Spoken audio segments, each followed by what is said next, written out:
সেলিনা'স ঘি এখন পাওয়া যাচ্ছে আমেরিকার বড় বড় শহরের দেশি দোকানগুলোতে, আর অনলাইনে অর্ডার করুন www.usbdonline.com এবং অ্যামাজনে। লিংক ডেসক্রিপশন বক্সে। দর্শক আসসালামু আলাইকুম, this is Selina Rahman, welcome back to my channel. আজকে দিব আপনাদেরকে আমাদের ঈদে যে জর্দাটা রান্না করি সেই রেসিপি। আপনারা অনেকেই চেয়েছেন। জর্দায় সাধারণত ড্রাই ফ্রুটস বা নাটস দেওয়া হয়ে থাকে, যার মধ্যে এই মোরব্বাগুলো আমি নিয়েছি। এই মোরব্বাগুলো আপনারা বিদেশে যে কোনো ধরনের গ্রোসারি স্টোরে পেয়ে যাবেন। পাইনাপল চাঙ্ক নামে আপনারা ওয়ালমার্ট বা লোকাল গ্রোসারি স্টোরেও পাবেন। কাজু বাদামগুলোকে আমি মাঝখানে 2 টুকরো করে নিয়েছি, এতে করে দেখতে ভালো লাগবে।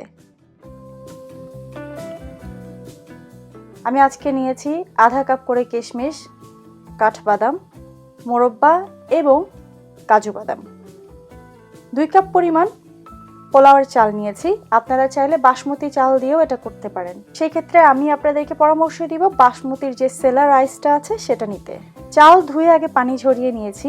পানি প্রথমে বলক এনে নিয়েছি। যথেষ্ট পরিমাণে পানি বলক এনে নিতে হবে, কারণ চালটা সেদ্ধ করার সময় যেন পানিটা খুব বেশি শুকিয়ে না যায়। আমি এখানে খাবারের রং আগেই পানিতে গুলে রেখেছি, এতে করে রংটা পানিতে ভালো মতো দ্রবীভূত হবে।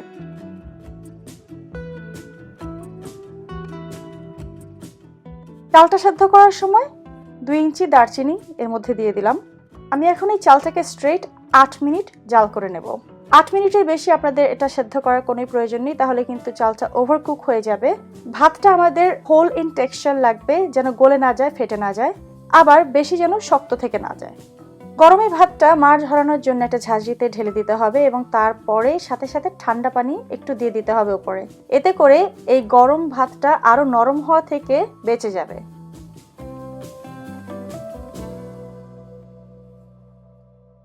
এখন আমি একটা অরেঞ্জকে 2 টুকরো করে নিচ্ছি। আপনারা কমলা, মালটা যেটাই বলেন, যে কোনোটা নিলেই চলবে। অর্ধেকটা কমলা ঠিক এইভাবে একটু টুকরো টুকরো করে নিচ্ছি, বাকি অর্ধেকটা ঠিক ওভাবেই থাকবে। এখন আমি একটু চিনির শিরা করে নিচ্ছি। 2 কাপ চালের জন্য আমি চিনি নিচ্ছি 3 কাপ। 2টো এলাচ দিয়ে দিলাম শিরার জন্য এবং সেই সাথে 1 চিমটি পরিমাণ স্যাফরন। এখন দিয়ে দিচ্ছি 2 কাপ পরিমাণ পানি। মনে রাখবেন এই মিষ্টির পরিমাণটা কিন্তু আপনারা যে যার টেস্ট অনুযায়ী দিবেন। আপনারা বেশি চিনি চাইলে বেশি দিবেন, কম চাইলে আরো একটু কম দিতে পারেন। আমি যতটুকু দিয়েছি এতে করে খুব বেশি মিষ্টি হবে না, আবার একদম অনেক বেশি কমও হবে না। মোটামুটি পর্যায়ের একটা সুইটনেস আসবে।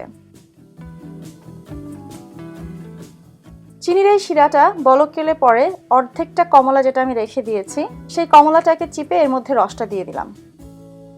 মিনিট 5 মতো এটাকে জাল করতে থাকবো। এতে করে যেটা হবে, চিনির শিরাটা একটু ঘন হয়ে আসবে। খেয়াল রাখবেন চিনির শিরাটা যেন অনেক বেশি ঘন চিটচিটে না হয়, আবার পানসেও থেকে না যায়। শিরাটাকে সাইডে রেখে দিয়ে এখন জর্দাটাকে ভাজার জন্য একটা তাওয়া বা ফ্রাই প্যান নিয়ে নিলাম।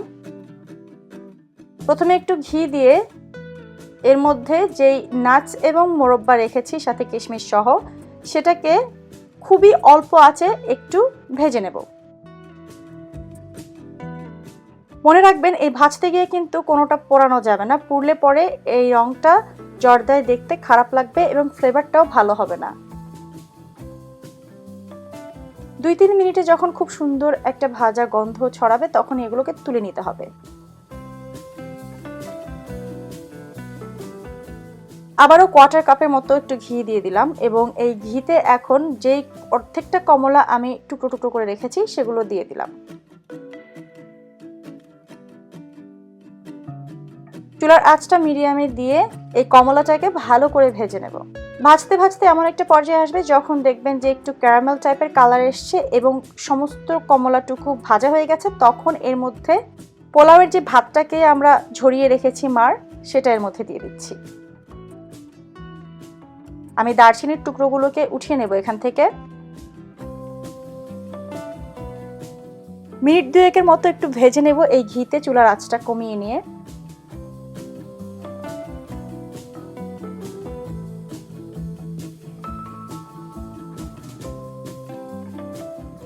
দুই মিনিট ভাজার পর এর মধ্যে যে শিরাটা আমি করে রেখেছি সেই শিরার সম্পূর্ণটা এর মধ্যে দিয়ে দিচ্ছি, কারণ আগে থেকেই যেহেতু পরিমাপটা আমরা করে নিয়েছি।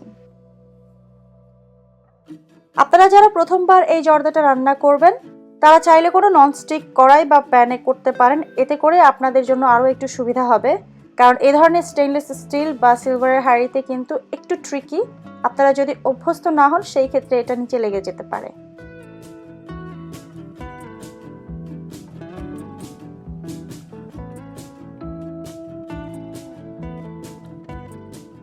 ধীরে ধীরে শিরাটা যখন একটু কমতির দিকে চলে আসছে তখন এর মধ্যে একটু কেওড়া জল দিয়ে দিচ্ছি। এটা অপশনাল, আপনারা যারা কেওড়ার ফ্লেভারটা পছন্দ করেন না তারা না দিলেও চলবে। আমি এখানে টেবিল চামচের মতো কেওড়া জল দিয়েছি, যদিও দেখলেন যে পুরো বটলটাই আমি এখানে উপর করে দিয়ে দিয়েছি, আমার ওখানে অ্যাকচুয়ালি টেবিল চামচের মতোই লেফট ছিল। এবং ঠিক এইভাবে খুব আলতোভাবে একটু একটু করে নেড়ে দিতে হবে, যাতে করে যতটুকু শিরা অবশিষ্ট আছে সেটা শুকিয়ে আসে এবং জর্দার যে রাইসটা সেটা একটু ঝরঝরে হয়ে আসে। যখন এরকম সম্পূর্ণ শিরাটা শুকিয়ে যাবে তখন চুলা থেকে নামিয়ে এটাকে রুম টেম্পারেচারে আসা পর্যন্ত অপেক্ষা করতে হবে। রুম টেম্পারেচারে আসতে আসতে এটা এরকমটা একটু জমে যাবে, তখন আপনারা হাতে একটা গ্লাভস পরে ঠিক আমি যেভাবে এটাকে ঝরঝরে করে দিচ্ছি সেভাবে করতে পারেন, অথবা আপনারা একটা চামচ বা খুন্তি ব্যবহার করতে পারেন এরকম একটু ছাড়িয়ে দেবার জন্য। এরপরে ঘিয়ে ভেজে রাখা বাদাম, কিশমিশ এবং মোরব্বা উপরে ছড়িয়ে দিয়ে আবার একটু উল্টে পাল্টে জর্দার সাথে মিশিয়ে নিতে হবে। আশা করি আপনাদের কাছে এই জর্দার রেসিপিটা যতখানি স্পেশাল মনে হয়েছিল তার চাইতে কয়েক গুণ বেশি সহজ মনে হয়েছে, কারণ রান্না তো সহজই হওয়া উচিত, তাই না? ব্যাস তৈরি হয়ে গেল অসাধারণ মজার স্পেশাল শাহী জর্দা। সবাইকে অসংখ্য ধন্যবাদ রেসিপিটি দেখার জন্য। যদি ভালো লাগে অবশ্যই একটি লাইক দেবেন এবং সাবস্ক্রাইব করবেন আমার চ্যানেল যদি এখনো পর্যন্ত সাবস্ক্রাইব করে না থাকেন। কথা হবে আবারও নতুন কোনো রেসিপিতে, সেই পর্যন্ত কিপ ওয়াচিং সেলিনা রহমান। আল্লাহ হাফেজ।